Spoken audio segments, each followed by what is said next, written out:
My girlfriend insisted I apologize to her male best friend for upsetting him. I agreed. I visited his home and, in front of his wife, said, "I'm truly sorry. I'm sorry I kept quiet about the affair you had last summer. I should have never hidden that truth for you. My girlfriend, Lisa, has a best friend named Ethan. Their bond is legendary, a mutual admiration society where they're the only members, endlessly praising each other's brilliance. Ethan is married to a kind, reserved woman named Nora, who watches their dynamic with the tired patience of a librarian overseeing two rowdy kids trading clever jabs and calling it friendship. I've always felt like an outsider in my own relationship. Ethan's input is required for every choice, from the type of tea we drink to the places we vacation. He has a key to our apartment, a just-in-case privilege Lisa demanded, and he uses it to barge in without warning. He's smug, patronizing, and has a knack for disguising insults as helpful suggestions. Lisa, in turn, defends his every misstep with a fervent devotion that's both bewildering and infuriating. Last summer, I became the reluctant guardian of a secret that shifted the entire balance of our little trio. Lisa forced me to join Ethan for a guy's night out, a torturous ordeal I was supposed to enjoy. After several costly drinks I paid for, Ethan, loosened by alcohol and arrogance, confessed he was cheating on his wife. He chuckled about it, reveling in the thrill of his betrayal. He saw me as a harmless, unassuming guy, Lisa's steady, inconsequential boyfriend. The next morning, a frantic, hungover Ethan called, pleading with me to erase his confession from my memory. He begged me to keep it from everyone, especially Lisa and Nora. I agreed. It wasn't my role to unravel his life. But I'm a man who believes in the concept of mutually assured destruction. I didn't view the secret as a burden. I saw it as leverage, tucked away for a moment I hoped I'd never need to use. That moment arrived last Tuesday. I had committed an unforgivable offense. I hurt Ethan's feelings. My crime? I'd politely asked him to text before using his key to enter our apartment, as he'd walked in on me fresh out of the shower the previous day. The reaction was apocalyptic. Lisa accused me of being a petty, insecure man trying to undermine her closest friendship. Ethan played the role of the wounded poet, claiming he felt rejected and criticized in our home. This led to a theatrical, tear-filled confrontation last night. Lisa and Ethan, a united front of exaggerated grievance, sat me down for a reckoning. "You owe him an apology, David," Lisa said, her arms folded.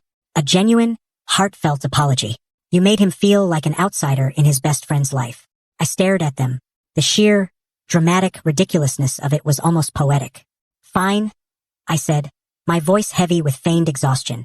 But a simple, "I'm sorry" wasn't enough. Lisa demanded a grand act of contrition. "Not here," she insisted. "You need to go to his house. You need to apologize in his home, in front of his wife, so Nora knows you respect the connection we all share." She wanted witnesses. She wanted me humiliated before another woman, cementing my place as the subordinate in their little group. A slow, dangerous grin spread across my face. It was the most perfectly ironic setup I'd ever been handed. She'd given me the key, the stage, and the audience. "Okay," I said, my tone dripping with mock defeat. "I'll go to his house and apologize. It's the right thing to do." Lisa's face lit up with victorious satisfaction. Ethan smirked, basking in his triumph. They thought they were about to witness my capitulation. They had no idea they were about to star in a public reckoning. Update 1. The apology was set for Saturday evening. Lisa spent the 2 days prior coaching me on what to say, a masterclass in self-important drivel. I was to admit my jealousy, laud Ethan's unwavering loyalty to our relationship, and vow to be more welcoming and trusting moving forward. I nodded along, memorizing my lines like an actor preparing for a performance. On Saturday, I made one critical call before we left. I phoned Nora, Ethan's wife. "Hi, Nora, it's David," I said, my voice warm with calculated friendliness. "Just checking we're still good for 7 tonight.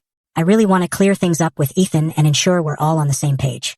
It's so important to me that we're one big, happy family." Nora, a genuinely warm person, sounded delighted. "Of course, David, we'll see you then." My audience was secured.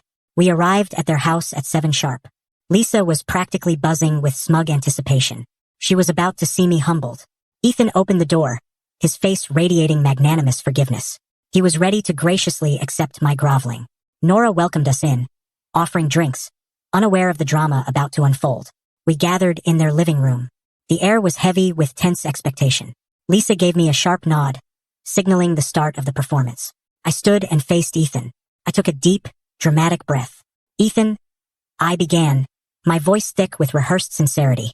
"We're here because I owe you an apology. I've been unfair and haven't been a true friend to you." Lisa beamed. Ethan puffed up, ready to receive his victory. You've been a constant in our lives, I continued, turning to include Nora in my gaze. And I haven't always valued the bond you share with Lisa. For that, I'm truly sorry. I stepped to the center of the room, near the fireplace. Then I did it. I dropped to one knee. Lisa let out a small gasp, thrilled by what she thought was my ultimate surrender. But I didn't look at Ethan. I locked eyes with Nora, her kind, unsuspecting face. Nora, I said, my voice now clear and resolute. My real apology is to you, because the worst thing I've done, the biggest mistake, was keeping a secret from you. Nora's smile wavered, confusion creeping in. Ethan's face froze. Lisa looked like she'd been struck. I'm so sorry, Nora, I said, my voice now raw with conviction. I'm sorry I didn't tell you about the affair Ethan had last summer with a woman from his PR firm. I'm sorry I didn't tell you about the hotel rooms he paid for in cash or the burner email he boasted about. He told me everything one drunken night and made me swear to keep it secret.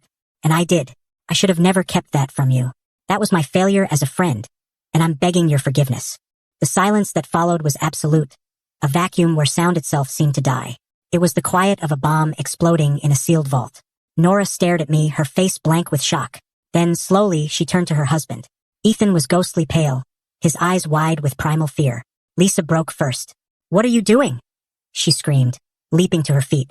He's lying. He's making this up to spite me. I didn't even glance at her. I stayed on one knee, my eyes fixed on Nora. I pulled out my phone and opened a single screenshot, holding it out for Nora to see. It was from the morning after Ethan's confession. After he begged me to stay silent, I'd sent him a text to lock in a record.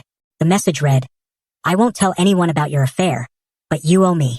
His reply was short and damning. Thanks, man. It's done. Never mention it again.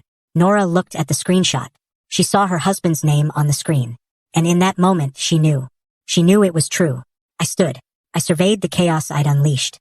Lisa was shrieking at me. Ethan was stammering, trying to cobble together a denial that would never hold.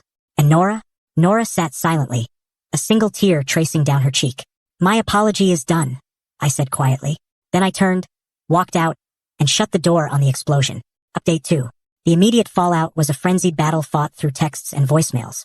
I drove home, blocked Lisa's and Ethan's numbers, and watched the chaos unfold from afar. The first wave came from Lisa's friends, no doubt rallied by her hysterical calls from Ethan's driveway. Their messages were a mix of outrage and bewilderment. What you did was cruel, David. Why would you invent such a story? I responded to each with the same devastating weapon. The screenshot of my text exchange with Ethan. No explanation, just the image.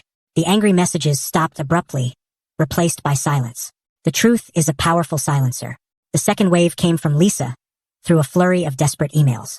Her tone cycled through the stages of grief for her relationship. First, denial. You're a liar, and I'll never forgive you for this disgusting fabrication. Then anger. I hope you're proud of yourself. You've destroyed everything. Then bargaining. If you admit you made it up, we can still fix this. Then despair. I can't believe this is happening. Finally, a warped acceptance. Fine. Maybe Ethan slipped up, but you didn't have to ruin his life to get back at me. I didn't respond to any of them. The real story, the one that mattered, came unexpectedly. 2 days later, Nora emailed me. Her message was brief but profound. David, I don't know whether to thank you or resent you, but you told me the truth, which is more than my husband has done in a year. I found the hidden bank statements. It was all true. He's not living here anymore. I've hired a lawyer. I just wanted you to know. And I'm sorry for what Lisa and Ethan put you through. You deserve better. That email was my validation. I hadn't just exacted revenge. I'd performed a necessary, if brutal, act of honesty. With my moral ground secured, I tackled the practical fallout. Lisa was still in my apartment. I had my lawyer draft a formal eviction notice, giving her the required 30 days to leave. The lease was in my name alone, and I wanted the process airtight. She turned the apartment into a battlefield, blasting music at all hours and leaving spiteful notes on the counter. It was petty and sad. I ignored it, staying at a friend's place to let her simmer in her own toxicity. Her final act was an attempt to steal from me. The day before her move-out deadline, I stopped by with a friend to check on her packing. I caught her trying to load my high-end TV and speakers into her car. I didn't raise my voice. I just stood there, arms crossed, and said, "That's not yours, Lisa. I paid for half," she yelled. "No, you didn't," I replied calmly. "I have the bank statement showing I paid in full. Put it back, or I'll call the police and show them the receipt, adding theft to your recent achievements." Defeated, she returned the TV. The next day, she was gone. I walked into my apartment, and for the first time in years, it was calm. It was peaceful. It was mine. Final update. It's been 6 months since I knelt and delivered my apology. The dust has settled, and my life is better than I could have dreamed. The consequences for Lisa and Ethan, however, have been absolute and permanent. Ethan's world is in ashes. Nora, armed with proof of his affair and financial deceit, was merciless in the divorce. She took the house, a hefty share of his assets, and custody of their cat. Ethan now lives in a cramped rented apartment, paying alimony and wallowing in misery. His reputation in their social circle is ruined. He's no longer the charismatic star. He's the disgraced cheater, exposed for all to see. As for Lisa, her life has crumbled slowly and painfully. After being evicted from my apartment, she turned to Ethan for support, but he, consumed by his own collapsing life, had no room for her drama. Their epic friendship, built on mutual flattery and disdain for me, couldn't withstand reality's harsh glare. They reportedly had a massive falling out, each blaming the other for their downfall. With no fiancé, no best friend, and no home, Lisa had to move back with her parents. Her attempts to paint me as the villain fell flat. The screenshot of Ethan's text was irrefutable proof I hadn't lied. She was revealed as someone who not only enabled her friend's betrayal, but demanded I apologize for questioning his disrespect. She lost all credibility. Last I heard, she's still with her parents, working a low-level PR job, her once glamorous life a fading memory. She tried to punish me for a perceived slight and lost everything in the process. As for me, I'm flourishing. The first thing I did after reclaiming my apartment was change the locks. A symbolic act of reclaiming my space and setting boundaries that will never be crossed again. I've thrown myself into my work, and the tranquility in my personal life has fueled my creativity and productivity. I also reconnected with Nora. A few months after the incident, she reached out to thank me again. We met for coffee just as friends. We shared a unique bond. We'd both been betrayed by the same two people. We talked for hours, open and honest. That coffee led to dinner a week later, and dinner has grown into something more. It's new, it's cautious, but it's genuine. It's built on shared pain and a commitment to truth. We both know the sting of deception, and we're determined never to inflict it on each other. Lisa demanded I kneel and beg. She wanted a display of my submission. She got her spectacle, but it was her own public downfall. She thought she was directing the show, but I'd written the final act. She wanted me to apologize for wounding her best friend's ego. Instead, I apologized for keeping his secrets. And in doing so, I freed two people, Nora and myself.